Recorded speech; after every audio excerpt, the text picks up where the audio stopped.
Fala aí, galera botafoguense, mais uma vez com vocês aí falando acerca do nosso glorioso Botafogo de Futebol e Regatas. Hoje nós vamos estar falando aí sobre essa importante vitória de ontem diante do Juventude. Vamos estar analisando aí como foi esse jogo, como que os jogadores se portaram.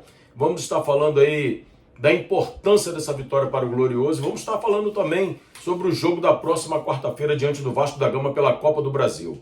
Então, antes de mais nada, peço a você que deixe o seu like, que deixe o seu comentário. Ou se você for novo por aqui, se inscreva no canal, dê essa moral pra gente, saiba que aqui você é muito bem-vindo. Valeu, galera? Vamos estar falando sobre isso logo depois da nossa vinheta.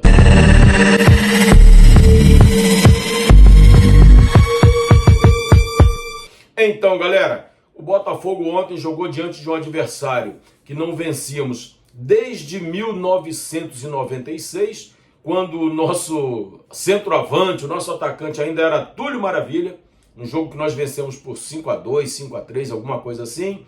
E de lá para cá foram 9 jogos e o Botafogo simplesmente não conseguiu mais vencer o Juventude no Alfredo Jaconi. Ontem a coisa parecia que estava caminhando para o mesmo caminho de anos anteriores, de chegar lá, jogar, não conseguir fazer um bom jogo e sair derrotado ou no máximo com um empate. O Juventude abriu o placar numa falha de marcação do lado direito que deixou o Nenê livre. Apesar da idade do Nenê, ele é um jogador que sempre arruma problema para os adversários, sempre faz boas jogadas. E ontem o Botafogo simplesmente deixou de marcar o Nenê, né? O setor do lado direito ali defensivo com o Vitinho, o Jefinho, de repente o Marlon Freitas tentando podendo dar uma cobertura. O fato é que o Nenê ficou livre, cruzou. E aí Alex Telles mais uma vez falhou, né, na subida para tentar interceptar o cruzamento. Alex Telles tem essa dificuldade de subir para cortar a bola cruzada. Não é a primeira vez que ele falha nesse tipo de jogada. E o Juventude abriu o placar lá com o Batalha fazendo 1-0. Eu sinceramente fiquei desanimado. Falei, vai ser mais um jogo daqueles e tal. E caminhava para isso. O Botafogo não vinha fazendo uma boa partida. Até que o VAR chamou o árbitro para conferir uma jogada de penalidade, que o árbitro não tinha visto, e realmente foi pênalti. O Carpini reclamou, dizendo que não foi pênalti, etc. Mas, na minha concepção, foi muito claro. Não foi claro para, de repente, o árbitro visualizar que foi pênalti. Porque ele estava olhando a jogada por cima, houve um toque nas costas ali, um empurrão. Aí pode-se dizer, teve intensidade, não teve intensidade, o jogador forçou para cair. Mas a realidade é que houve um pisão no tornozelo do Arthur Cabral e o pênalti, na minha concepção, foi muito claro. Bom, pênalti marcado, Alex Telles bate muito bem, empata o jogo, dá uma redimida aí no que diz respeito a sua atuação ruim naquele momento e o Botafogo vai lá e empata o jogo. Beleza, jogo empatado, o Botafogo melhora um pouquinho, o segundo tempo começa não muito bem, um segundo tempo meio amarrado, meio devagar, com menos intensidade que o primeiro. E aí o David Ancelotti faz algumas alterações aos 10 minutos. Uma das alterações que ele fez eu gostei muito, a outra que ele fez eu particularmente não gostei. Eu achei que a saída do Nilton foi correta, o Nilton fez uma péssima partida, junto com o Joaquim Corrêa, foram os dois piores do time. Achei que foi muito mal o Nilton.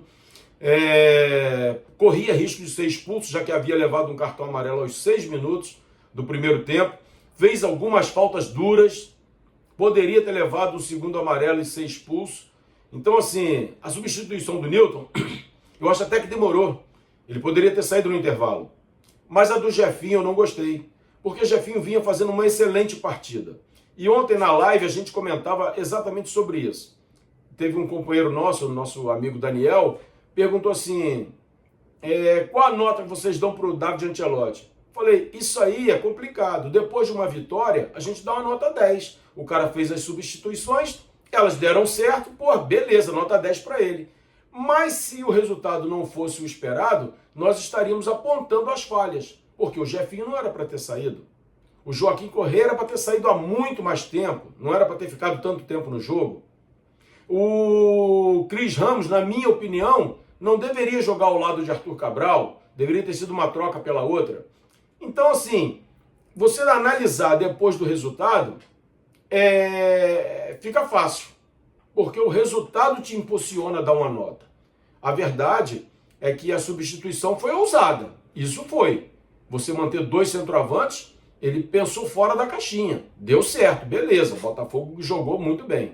Então, assim, a substituição, principalmente a do Cris Ramos, que era um jogador que, para todo torcedor botafoguense, todos os analistas, era uma incógnita. Ninguém sabia o que ele poderia render dentro de campo. E o cara entrou e foi muito bem. Vai ser assim no próximo jogo? Não sei, mas gostaria muito que fosse. Eu comentava ontem, durante a live, nós começamos a nossa live com 30 minutos de jogo. Foi uma decisão minha e do Robson, lá do Fogo em Foco 7, que a gente está fazendo a live em parceria, e nós combinamos de começar a live faltando 15 minutos para terminar a partida. E assim nós fizemos. Então o Cris Ramos fez o gol dele, né, o primeiro gol dele, o Botafogo virou 2-1, e eu comentava o seguinte na live: eu não sei se ele é bom ou se ele é ruim. Eu não sei o que ele vai produzir no Botafogo. Mas uma coisa dá para perceber: o cara tem estrela. Porque o cara entrou, logo de cara e fez um belíssimo gol, né? Limpou a jogada, chutou no canto, indefensável pro goleiro. E, eu acabei de falar que o cara tinha estrela, e o Santos dá aquela arrancada maravilhosa. Aliás, aqui um voto de louvor aqui pro Santiago Rodrigues, que ontem jogou bem, ontem entrou com mais disposição, e é isso que a gente espera dele, coisa que o Corrêa ainda não conseguiu fazer. E o Santos deu aquela arrancada, tocou para ele e o cara meteu mais um gol. Eu falei, caramba, o cara tem estrela mesmo. Já tinha acabado de falar sobre isso. E ele foi lá e fez o segundo gol dele, terceiro do Botafogo, virada alvinegra aí boa. O Botafogo conseguiu uma boa vitória, melhorou ali faltando nos 20, 25 minutos finais. O Botafogo melhorou o seu futebol. E eu dizia na live também que essa vitória não pode mascarar o que tem sido a temporada do Botafogo. A temporada tem sido ruim, mas ontem foi um jogo para dar uma certa tranquilidade. Temos um jogo importantíssimo diante do Vasco na próxima quarta-feira. Um jogo de Copa do Brasil, um jogo de mata-mata. O Vasco não anda bem das pernas, mas o Botafogo também não tem estado nos seus melhores dias. Então a gente espera que o Botafogo consiga repetir um bom jogo na próxima quarta-feira, vencer o Vasco da Gama, porque isso é muito importante para a trajetória do Botafogo. Com o elenco que tem, com o investimento que foi feito, o Botafogo precisa ir bem nas competições. Essa eliminação precoce na Libertadores fez muito mal para o torcedor, fez muito mal para o elenco. Essa vitória de ontem, ela deu uma respirada, o Botafogo conseguiu respirar, está em quinto lugar no Brasileiro, é uma colocação diante daquilo tudo que vem acontecendo boa, que a gente consiga manter isso aí para conseguir a vaga na Libertadores, de preferência ficando aí em quarto lugar para ir direto para a fase de grupo, para não ter que passar pelo o aperto do mata-mata. Mas o fato é que a vitória de ontem deu uma certa tranquilidade, deu uma certa criou uma certa euforia no torcedor novamente. E é isso que o torcedor precisa. O torcedor precisa estar feliz. Então, que o torcedor botafoguense possa ir em São Januário, na próxima quarta-feira, que o Botafogo faça uma boa partida e que a gente consiga aí fazer um bom jogo e vencer essa partida para poder continuar na Copa do Brasil aí firme e, quem sabe, ganhar o tão sonhado título da Copa do Brasil, coisa que nós nunca conquistamos. Então, o melhor da partida, disparado, Cris Ramos, 2 gols, o cara que faz 2 gols, entrando no decorrer do segundo tempo, não tem como não ser eleito melhor, e foi eleito melhor, né? Ganhou lá o troféu da partida. Nilton, disparado, o pior. Eu não sei se empatado com o Joaquim Corrêa, mas acho que Nilton disparado, o pior jogador. E a gente pediu muito aqui para a entrada do Nilton, que é o cara que marca. Acho até que contra o Vasco ele deve voltar, porque eu não acredito que ele vai fazer 2 partidas tão ruins quanto a que ele fez ontem. Joaquim Corrêa, infelizmente, banco. Gostei do Savarino ter ficado no banco, não vem jogando rigorosamente nada. E ontem a gente percebeu que, apesar do Joaquim Corrêa ter entrado na dele e não ter feito rigorosamente nada também, mas não dá para nenhum dos dois. A minha opinião é que o Montoro deveria fazer essa função de 10. Montoro não é ponta, Montoro é 10. O treinador ainda não percebeu isso. Então eu entraria com outro jogador na ponta e o Montoro faria o 10. Eu acho que ele faria muito bem isso.